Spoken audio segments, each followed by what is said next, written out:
আসসালামু আলাইকুম প্রিয় দর্শক, আপনাদের ভালোবাসা আসলাম এক অসহায় মেয়ের কাছে। আমরা শুনবো তার জীবন কাহিনী। আসসালামু আলাইকুম। ওয়ালাইকুম সালাম। আসসালামু আলাইকুম। ওয়ালাইকুম আসসালাম। আপু, কেমন আছো তুমি? এই তো আছি ভালো। তোমার নামটা কি আরেকবার জানতে পারি? রত্না। রত্না। তোমার ফ্যামিলিতে কে কে আছেন? আমার ফ্যামিলিতে মা, ছোট ভাই আছে। আচ্ছা, তোমার বয়সটা কত? 24। আচ্ছা, তোমার আরেকটা কি বললো, তোমার ছোট ভাই না বোন আছে? হ্যাঁ ওর ভাই। বয়স কত? ওর বয়স 8 বছর। ওকে, লেখাপড়া করতেছে? হ্যাঁ। আচ্ছা, তোমার আব্বু নাই তো বলছিলা আগের না। ভিডিওতে, না? তোমার আব্বু কি হয়েছে? আমার আব্বু স্ট্রোক করছে। ও, মারা গেছে, এই তো। হুম।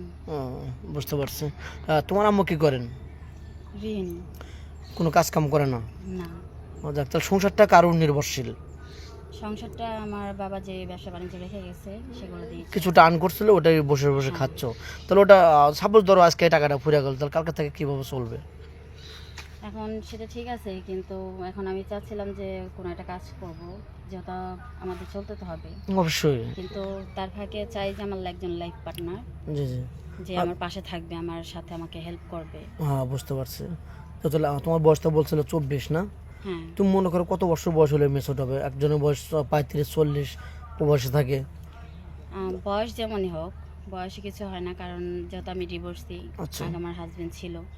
তো এখন চাইলেও তো আমি একটা বিবাহিত ছেলেকে বিয়ে করতে পারবো না, অবিবাহিত ছেলেকে বিয়ে করতে পারবো না, তাই না? আচ্ছা, জি। তো সেক্ষেত্রে দেখা যায় বয়স যেমনই হোক, আমার কথা হলো যে আমাকে সম্মান করবে, আমাকে ভালো রাখতে পারবে, আমি তাকেই বিয়ে করবো। বয়স নাথিং। হ্যাঁ। বয়স যত যেমনই হোক, তার মনটা ভালো হলে হবে, এটা তো বলতে চাচ্ছ? হুম। যাই হোক, গরিব তো রান্না বাড়া তো সব করতে পারো?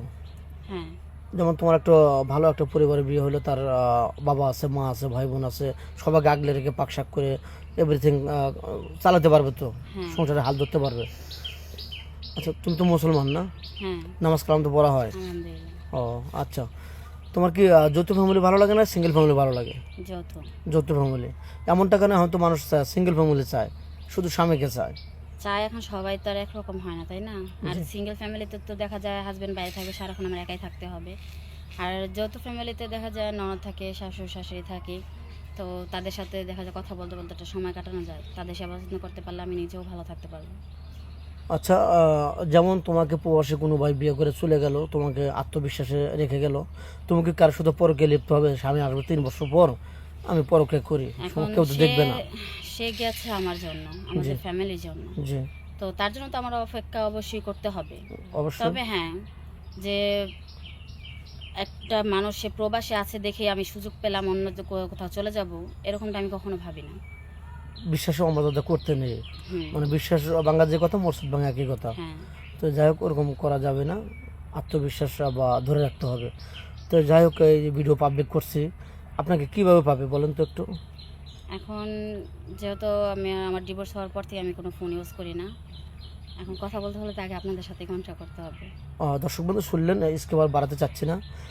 মেয়েটার কোনো ফোন নেই, মেয়েটা অনেক ভালো, অনেক নম্রভদ্র, নামাজ কালামও পড়ে, মুসলমান ঘরের মেয়ে, মুসলিম। তো যাই হোক, কেউ ভিডিও কল দেবেন না, ভিডিও কল দিলে ব্লক করতে বাধ্য হবো। অডিও কল দেবেন। ভালো থাকবেন, সুস্থ থাকবেন, এই বলে শেষ করে দিচ্ছি।